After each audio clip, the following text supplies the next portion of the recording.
This is Brent of the Brookbush Institute, and in this video we're going over something I learned as the NASM prone ball combo. Now this is a mashup of exercises we've shown previously as trapezius activation, namely prone cobras, prone horizontal abduction with external rotation, and prone scaption, also known as ITYs. I'm going to have my friend Melissa come out.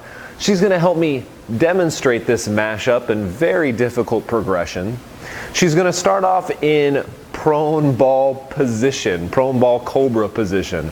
So we're going to have good kinetic chain alignment between her ankles, knees, and hips. She's going to plantar flex for me, extend her knees and squeeze her quads. She's going to squeeze her glutes and drive her hips into the ball, so we're reinforcing triple extension. She's also using that hip drive to keep her torso up.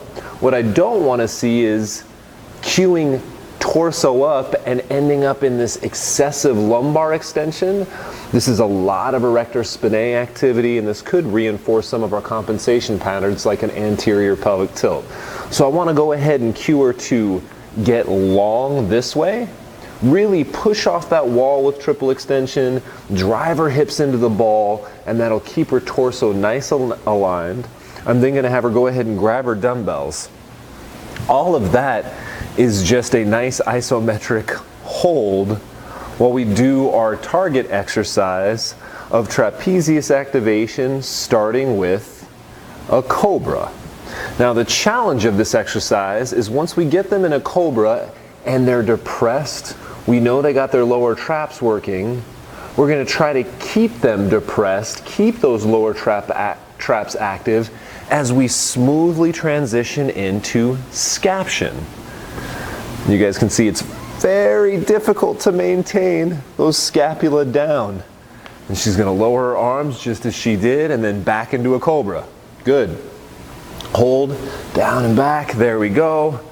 Up, up, up, up, up, up. Stay, keep those scapula depressed. Pinch. Good. Real good. Notice she's doing a good job too of keeping an external rotation, so her thumbs always stay facing the ceiling. Always stay facing the ceiling, and you see, oh, that was actually a pretty good rep. I thought she was going to lose it there. I thought she was going to fall into some scapular elevation. Go ahead and keep going. You guys will find that trying to get 12 perfect reps, nice and slow without any excessive elevation or anterior tipping of the scapula is very difficult. Not to mention this ends up being a pretty good core exercise for the glutes and drawing in. Good. Back down. Just 7 more. Okay, so we're going to go ahead and let her have a break. I have seen this taught in the reverse order, so from scaption to cobra. We can try that. The reason I tend not to use this progression as much is I find it's a lot trickier to get somebody to go into scaption without excessive elevation and then stay down, as opposed to if I have somebody, let's go ahead and start in cobra this time. If I have somebody start in cobra, they're already depressed in their scapula, and then they're just trying to maintain it. And Melissa does a really good job from there. But let's go ahead and try the scaption one again. So you're going to start up. And you can see she wants to elevate, so we're reinforcing that pattern, and then maybe I can cue her out of it.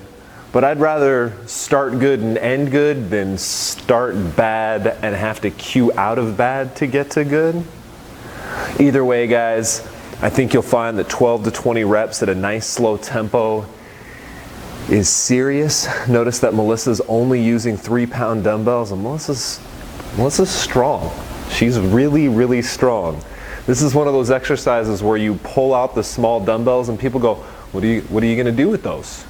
Like go get the 20s, because they know if the small dumbbells come out, there's something really difficult in their future. I think you'll find that even just using body weight on this exercise, why don't you try a couple without the dumbbells? Even just using body weight is very challenging. It's very challenging to get people to work on depression and upward rotation without upward rotation and excessive elevation. This is a great thing to use in group classes. It's a great thing to use in small group training, right? You're looking for exercises that don't take a lot of equipment. You could do something like this to get the shoulder girdle warmed up as part of your movement prep before doing some more complicated exercises for the upper body. I hope you guys enjoy this exercise. I hope you guys enjoy this progression.